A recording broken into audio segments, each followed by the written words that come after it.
ഇന്ന് സുപ്രീം കോടതിയിൽ കേന്ദ്ര ഗവൺമെൻറ്റും സംസ്ഥാന ഗവൺമെൻറ്റും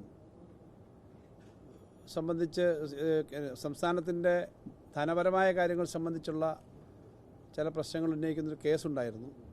യൂണിയൻ ഗവൺമെൻറ് സംസ്ഥാനത്തിന് നൽകുന്ന വിവിധ തരത്തിൽ നൽകേണ്ട പണത്തിന്, അതുപോലെ സംസ്ഥാനത്തിന് സ്വാഭാവികമായി എടുക്കാവുന്ന കടത്തിൻ്റെ പരിധിക്ക് തുടങ്ങിയ കാര്യങ്ങളിൽ ചില അനാവശ്യമായ നിയന്ത്രണങ്ങൾ ഏർപ്പെടുത്തുന്നു. സംസ്ഥാനത്തിന് സാമ്പത്തികമായി വലിയ ബുദ്ധിമുട്ടുണ്ടാകുന്നു എന്ന പ്രശ്നം സംസ്ഥാനം നേരത്തെ ഉന്നയിച്ചിരുന്നു. അതനുസരിച്ചിട്ട് വിവിധ തരത്തിലുള്ള പ്രവർത്തനങ്ങൾ നടത്തുന്നതോടൊപ്പം തന്നെ ഭരണപരമായ എല്ലാ നയങ്ങളും നീക്കങ്ങളും നടത്തി സുപ്രീം കോടതിയിൽ ഒരു സ്യൂട്ടുണ്ടായിരുന്നു. കേസ് ഇന്ന് സുപ്രീം കോടതിയിൽ വന്നിരുന്നു. നേരത്തെ ഈ കേസ് വരുന്ന സമയത്ത് സുപ്രീം കോടതി പറഞ്ഞതൊരു ഭരണപരമായ പ്രശ്നമെന്ന നിലയിൽ കോൺസ്റ്റിറ്റ്യൂഷണലായൊരു ഇഷ്യൂ ആണ്, ഫെഡറലിസത്തിൻ്റെ ഇഷ്യൂ ആണ്.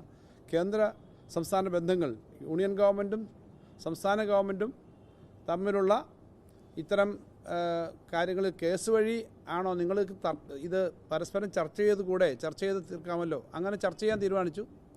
ആ ചർച്ച നടത്താൻ സംസ്ഥാനം കേരളം അപ്പം തന്നെ സമ്മതം അറിയിച്ചു. അതിനുശേഷം കേന്ദ്ര ഗവൺമെൻറ്റും അവരും സമ്മതം അറിയിച്ചു. അതിൻ്റെ അടിസ്ഥാനത്തിൽ കഴിഞ്ഞ 15-ാം തീയതി ചർച്ചയുണ്ടായിരുന്നു. ആ ചർച്ചയുടെ തുടർച്ചയിൽ ഇന്ന് വീണ്ടും കോടതി ചേർന്നപ്പോൾ കേന്ദ്ര സംസ്ഥാന ഗവൺമെൻറ്റുകളുടെ ചർച്ച സംബന്ധിച്ച് യൂണിയൻ ഗവൺമെൻറ്റിൻ്റെ സമീപനം പറഞ്ഞു. നമ്മളോട് അവർ പറഞ്ഞതാണ്. ആ കാര്യം അവിടെ അറിയിച്ചു. അത് സംസ്ഥാനത്തെ സംബന്ധിച്ച് അങ്ങേയറ്റം നിരാശാജനകമായൊരു കാര്യമാണ്. സംസ്ഥാനത്തിൻ്റെ ഫിസ്ക്കൽ ഫെഡറലിസത്തെ വല്ലാതെ ബാധിക്കുന്നതെന്ന് മാത്രമല്ല, സംസ്ഥാനത്തിൻ്റെ ദൈനംദിന പ്രവർത്തനങ്ങളെ ബാധിക്കുന്ന തരത്തിലേക്കുള്ളൊരു നിലപാടാണ് യൂണിയൻ ഗവൺമെൻറ്റിൻ്റെ ഭാഗത്തുനിന്ന് അവിടെ അറിയിച്ചിട്ടുള്ളത്. അത് അവർ പറഞ്ഞത് സംസ്ഥാനത്തിന് 10-12,000 രൂപയോളം 12-13,000 രൂപയോളം ഇനി നൽകാൻ പലതരത്തിലുള്ള അർഹതയുണ്ട്, കിട്ടാനുണ്ട്. അത് നൽകാനായിട്ട് തയ്യാറാകണമെങ്കിൽ സുപ്രീം കോടതി കൊടുത്തിരിക്കുന്ന കേസ് സംസ്ഥാനം പിൻവലിച്ചാൽ മാത്രമേ പറ്റൂ എന്നൊരു സമീപനമാണ് എടുത്തത്. സംസ്ഥാനത്തിൻ്റെ അഭിഭാഷകൻ കപിൽ സിബൽ അവിടെ കൃത്യമായി സംസ്ഥാനത്തിൻ്റെ മറുപടി പറഞ്ഞു. ഞങ്ങൾക്ക് സാധാരണഗതിയിൽ കിട്ടാനുള്ള, കേസൊന്നും ഉണ്ടെങ്കിലും ഇല്ലെങ്കിലും കിട്ടാനുള്ള തുകയാണ് ഈ പറഞ്ഞത്.